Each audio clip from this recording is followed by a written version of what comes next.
ଜାପାନରେ ଚାଉଳ ସଂକଟ। ଦେଶରେ ଚାଉଳ ନଥିବାରୁ ସେଠାକାର ସରକାରଙ୍କ ମୁଣ୍ଡରେ ଚଡ଼କ ପଡ଼ିଛି। କାରଣ ଜାପାନରେ ଚାଉଳ ମୂଲ୍ୟ ଆକାଶ ଛୁଆଁ। 23 ମେରେ ଜାରି କରାଯାଇଥିବା ତଥ୍ୟରୁ ଜଣାପଡ଼ିଛି, ଗତ ମାସରେ ଚାଉଳ ମୂଲ୍ୟ ଗତ ବର୍ଷ ତୁଳନାରେ 98% ଅଧିକ ଥିଲା, ଅର୍ଥାତ୍ 2 ଗୁଣ ଅଧିକ। ତେବେ ସବୁଠାରୁ ଚକିତ କଲା ଭଳି ଖବର ଏବେ ଚାଉଳ ସଂକଟ ଯୋଗୁଁ ଜାପାନର କୃଷି ମନ୍ତ୍ରୀଙ୍କୁ ପଦ ହରାଇବାକୁ ପଡ଼ିଛି। ତେବେ ଆସନ୍ତୁ ଜାଣିବା ଜାପାନରେ କ'ଣ ପାଇଁ ବଢ଼ିଲା ଚାଉଳର ମୂଲ୍ୟ। ବିଶେଷଜ୍ଞଙ୍କ କହିବା ଅନୁଯାୟୀ ଚାଉଳର ମୂଲ୍ୟ ବଢ଼ିବା ମୁଖ୍ୟ କାରଣ ହେଉଛି ଏହାର ଯୋଗାଣ ଅଭାବ। ଭାତ ହେଉଛି ଜାପାନର ଏକ ମୁଖ୍ୟ ଖାଦ୍ୟ, ଯାହା ଶତାବ୍ଦୀ ଧରି ଜାପାନୀ ସଂସ୍କୃତିରେ ଗଭୀର ଭାବରେ ଜଡ଼ିତ।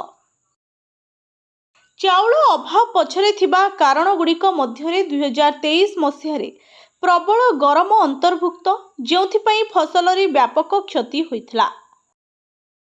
ଅନ୍ୟପକ୍ଷରେ 2024 ମସିହାରେ ଏହା ଏକ ବଡ଼ ଭୂମିକମ୍ପ ସତର୍କତା ଜାରି ପରେ ଆତଙ୍କିତ ହୋଇ ଲୋକେ ଆଗୁଆ ଚାଉଳ କିଣି ମହଜୁଦ ରଖିଥିଲେ।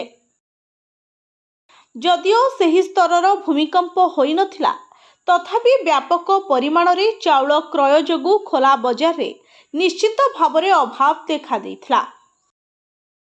ଅନ୍ୟ ଏକ କାରଣ ହେଉଛି ଜାପାନରେ ଧାନ ଚାଷ କରୁଥିବା କୃଷକ ବୁଢ଼ା ହୋଇଗଲେଣି, ଆଉ ତାଙ୍କ ପିଲାମାନେ ଚାଷ କରିବାକୁ ମନ ବଳାଉନାହାନ୍ତି।